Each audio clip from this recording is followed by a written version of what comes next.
सोलापूरच्या काँग्रेस खासदार प्रणिती शिंदे यांनी ऑपरेशन सिंदूरवरून केंद्र सरकारवर जोरदार हल्लाबोल केलेला आहे। सरकार ऐकून घ्यायला तयार नाही, उत्तर देण्यापासून पळ काढत असल्याचा आरोपही खासदार प्रणिती शिंदे यांनी केला। राज्य सरकारच्या अखत्यारीतील विविध महामंडळांचे अध्यक्ष आणि सदस्यांच्या नियुक्त्या या स्थानिक स्वराज्य संस्थांच्या निवडणुकांनंतरच केल्या जातील आणि त्यामुळे या पदांसाठी इच्छुक असलेल्यांच्या पदरी तुर्तास निराशा चाललेली आहे। लाडकी बहीण योजनेमध्ये झालेले एक घोटाळे आता समोर येत आहेत। 9526 राज्य सरकारी महिला कर्मचाऱ्यांनी या योजनेचा लाभ उचलल्याचं निदर्शनास आलंय।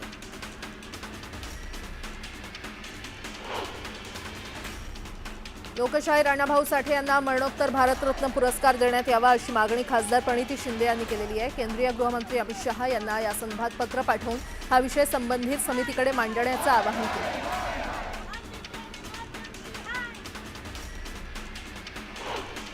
सोमवारी सकाळपासून सर्वत्र पावसाचा जोर ओसरलाय। दरम्यान राज्यात पुढील 3 ते 4 दिवस पावसाचा जोर कमी राहणार असल्याचा अंदाज हवामान खात्यानं वर्तवलेला आहे। या कालावधीत कोकण विदर्भात पावसाची अधूनमधून शक्यता आहे, मात्र मध्य महाराष्ट्र आणि मराठवाड्यात पावसाचं प्रमाण कमी राहील। गेल्या आठवडाभरापासून मुंबईसह संपूर्ण कोकण किनारपट्टीला पावसानं झोडपून काढलंय, पण आता हवामान बदलामुळे मोठा पाऊस मोठ्या सुट्टीवर जाणार आहे आणि वाऱ्याची दिशा, गती आणि समुद्रातील हवामान बदलामुळे मोठा पाऊस 15 ऑगस्ट नंतरच बरसू शकतो असा अंदाज हवामान अभ्यासकांनी वर्तवलाय। सातारा जिल्ह्यामध्ये गेल्या आठवड्यापासून सुरू असणाऱ्या मुसळधार पावसामुळे पश्चिम भागातील धरणं भरू लागलेली आहेत आणि त्यामुळे सोमवारी सकाळच्या सुमारास कोयना, धोम, बलकवडी, कण्हेर, तारळी आणि उरमोडी या 6 मोठ्या प्रकल्पात 123 टीएमसीवर पाणीसाठा झाला होता, तर धरणातून विसर्ग सुरू असल्याने नद्या देखील दुथडी भरून वाहू लागल्या। श्री क्षेत्र नृसिंहवाडी इथे कृष्णा पंचगंगा नदीच्या पाणी पातळीत गेल्या 24 तासात 8 फुटानं वाढ झालेली आहे। परिणामी दत्त मंदिर निम्म्याहून अधिक पाण्याखाली गेलंय।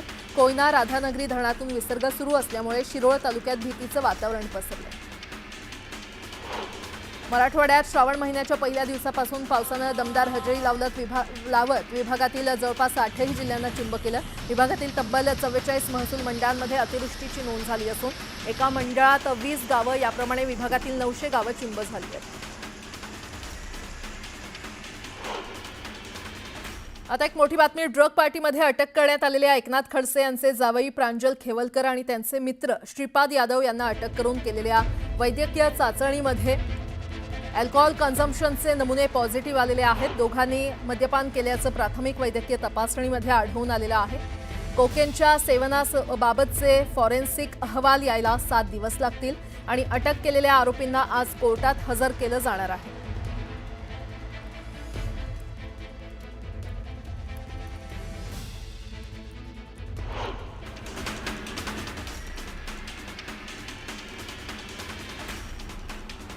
धारावी पुनर्विकास प्रकल्पाअंतर्गत झोपड्यांच्या सर्वेक्षणाला वेग आलाय, मात्र खासगी जमिनीवर राहणाऱ्या हजारो धारावीकरांची सर्वेक्षणात सहभागी होण्याची इच्छा असूनही जमीन मालकांच्या दबावामुळे त्यांना सर्वेक्षणापासून दूर राहावं लागतंय। उच्च न्यायालयात 20 फेरीवाला मुक्त क्षेत्रांची यादी सादर केल्यानंतर जवळपास 1 वर्षानंतर महापालिकेनं ही योजना मुंबईतील सर्व वॉर्ड्समध्ये राबवण्याचा निर्णय घेतलाय। महापालिका आयुक्तांनी स्थानिक पोलिसांसह पालिका अधिकाऱ्यांच्या समन्वयानं रस्ते निश्चित करण्याचे निर्देश दिले। सफाई खात्याच्या कंत्राटीकरणाविरोधात कामगार संघटनांनी संपाचा इशारा दिल्यानंतर महापालिका प्रशासनानं संघटनांबरोबरच चर्चा करून यशस्वी तोडगा काढला। याबाबत सोमवारी झालेल्या करारानुसार कंत्राटी कामगारांना सेवेत कायम करणं, लाड पागे समितीच्या शिफारसी लागू करणं आणि सरकारी योजनेतून हक्काची घरं देणं या मागण्या मान्य करण्यात आल्या।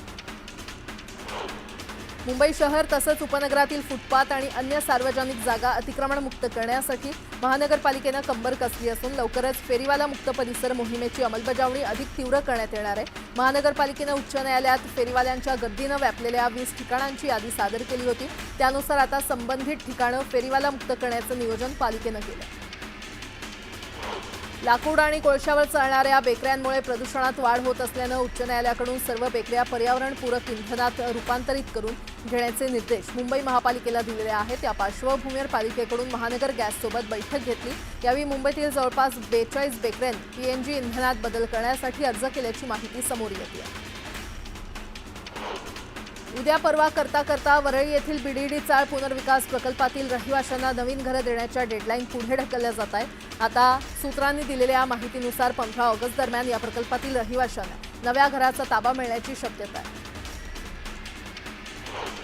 मोबाईलवर सतत स्क्रोलिंग करणं, रील्स व्हिडिओ पाहिल्यानं मेंदूवर डिजिटल ओव्हरलोड येतोय आणि त्यामुळे स्मरणशक्ती कमी होऊन एकाग्रता आणि झोपेवर देखील दुष्परिणाम होतो. विचारशक्ती देखील कमी होते आणि याच्या विळख्यात लहान मुलंच नव्हे तर मोठेही गुरफटतायत. मुलांचा स्क्रीन टाईम वाढल्यानं मेंदूच्या विकासावर गंभीर परिणाम होत असल्याचा इशारा न्यूरोलॉजिस्टनं दिलेला आहे. गणेशोत्सवाला अवघा 1 महिना उरला असताना हजारो चाकरमानी अद्याप रेल्वे तिकिटाच्या प्रतीक्षेत आहेत. नियमित गाड्यांचं बुकिंग फुल झाल्यानंतर मध्य आणि पश्चिम रेल्वेनं जवळपास 300 ज्यादा गाड्या सोडण्याचा निर्णय घेतलेला आहे. मात्र नियमित गाड्यांप्रमाणे स्पेशल गाड्यांच्या बुकिंगमध्ये अनेकांची निराशा झाली आणि त्यामुळे गणेशोत्सवाला कोकणात जायचं कसं असा पेच चाकरमान्यांपुढे उभा राहिला. राज्य सरकार मराठी तरुणांना रोजगाराच्या संधी उपलब्ध करून देण्यासाठी ॲप आधारित प्रवासी वाहन सेवा सुरू करण्याच्या विचारात आहे. प्रवासी वाहतुकीसाठी ॲप आधारित रिक्षा, टॅक्सी आणि ई बाईक सेवा आता खासगी कंपन्यांपुरती मर्यादित न राहता परिवहन खात्याच्या सहकार्यानं सुरू करण्यात येणाऱ्या या ॲपला जय महाराष्ट्र, महाराईड किंवा महागो यापैकी एखादं नाव देणं प्रस्तावित आहे. मोठ्या आणि लहान नाल्यांमधून गाळ उपसा केलेल्या कंत्राटदाराच्या कामांचे व्हिडिओ AI तपासते आणि त्यामुळे पालिकेला काही कंत्राटदारांची चलाखी लक्षात आली असून व्हिडिओ आणि चित्रांच्या माध्यमातून नालेसफाईतील घोटाळे उघड झालेले आहेत. त्या पार्श्वभूमीवर महापालिकेनं कंत्राटदारांना 15 कोटींचा दंड ठोठावला. दिवा शिळखान कंपाऊंड भागात उभारण्यात आलेल्या 21 अनधिकृत इमारतींवर पालिकेच्या अतिक्रमण विभागानं कारवाई केल्यानंतर आता शीळ भागातील आणखी 11 इमारतींवर उच्च न्यायालयाच्या निर्देशानुसार पाडण्यात येणार आहेत. त्यातील 2 इमारती जमीनदोस्त करण्यात आलेल्या आहेत. धान्याच्या आधारे आणि ऊसाच्या रसापासून इथेनॉल निर्मिती केल्यास दोघांच्या दरातील किमान फरक 7 रुपयांचा आहे. धान्य साठवणूक करून साखर कारखान्यांनी इथेनॉल निर्मितीच्या क्षेत्रात उतरण्यासाठी अतिरिक्त 20 ते 22 कोटी रुपये खर्च करावे लागणार आहेत. परिणामी धान्यापासून इथेनॉल करण्याच्या निर्णयाचा लाभ होण्याऐवजी अडचणच अधिक असल्याची भावना व्यक्त केली जात असून केंद्र आणि राज्य सरकारकडे या अनुषंगानं निवेदन देण्याच्या हालचाली सुरू आहेत. म्हाडाच्या मुंबई मंडळाच्या अखत्यारीतील 149 दुकानांच्या ई लिलावाचा मार्ग अखेर मोकळा झालेला आहे. सोमवारी म्हाडा उपाध्यक्षांनी ई लिलावाच्या प्रस्तावाला मान्यता दिल्यानं आता आठवड्यात जाहिरात काढत नोंदणी, अर्ज विक्री, स्वीकृती प्रक्रिया सुरू केली जाणार आहे. गणेश मंडळांनी मंडप उभारण्यासाठी रस्त्यावर खड्डा केल्यास 15,000 रुपये दंड आकारण्याचा निर्णय मुंबई महापालिकेनं घेतला असून हा निर्णय मागे घ्यावा, अन्यथा आंदोलन केलं जाईल असा इशारा देण्यात आला. उमरगा तालुक्यात पाण्यात बुडून सख्या मावस भाऊंचा मृत्यू झालाय. खेळत असताना पाय घसरल्यानं मुलं पाण्यात बुडाली.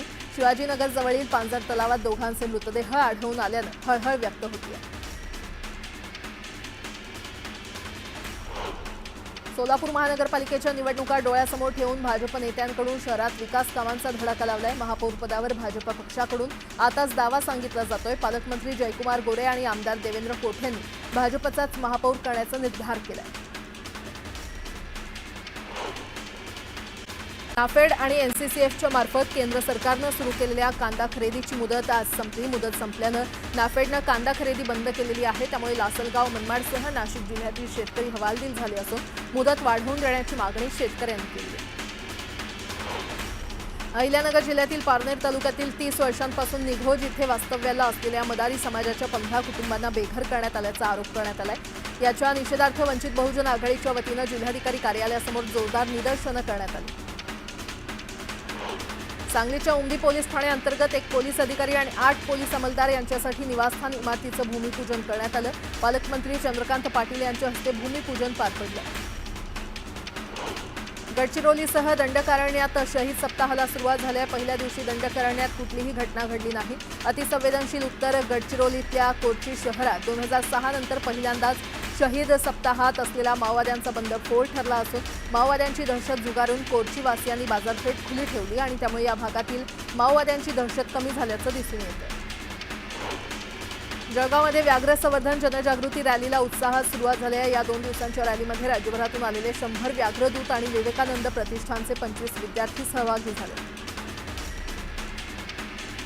नागपंचमी निमित्त सांगलीतील शिराळा येथील भाविकांना जिवंत नागांचं दर्शन घडणार आहे. वन्यजीव विभागानं ही परवानगी दिली. ग्रामस्थांना याबाबत शर्ती आणि अटींवर परवानगी दिली असल्यानं नागपंचमीच्या मुहूर्तावर 21 नाग पाहायला मिळतील. मात्र नागांच्या खेळावरील बंदी कायम ठेवली. जळगावच्या पारोळा तालुक्यातील श्री क्षेत्र शिवधाम इथे श्रावण मासानिमित्त यात्रा महोत्सवाला सुरुवात झाली आहे. त्यानिमित्तानं विविध धार्मिक कार्यक्रमांचं आयोजन करण्यात आलं. वाहतुकीचे नियम मोडणाऱ्या ऑटो रिक्षा आणि ई रिक्षांवर नागपूर पोलिसांनी धडक कारवाई केली. 24 ऑटो रिक्षा आणि 46 ई रिक्षा वाहतूक पोलिसांनी जप्त केले. पावसाळ्यात तसंच आपत्तीजन्य परिस्थितीमध्ये 3 महिन्यांचं धान्य जूनमध्ये देण्याचा निर्णय राज्य सरकारनं घेतला होता. मात्र पनवेलमधील ग्रामीण भागातील 66 रेशन दुकानदारांना अद्यापही ऑगस्ट महिन्यातील धान्य मिळालं नाहीये आणि त्यामुळे हे धान्य कधी मिळणार याची वाट रेशन दुकानदार तसंच लाभार्थी पाहत आहेत.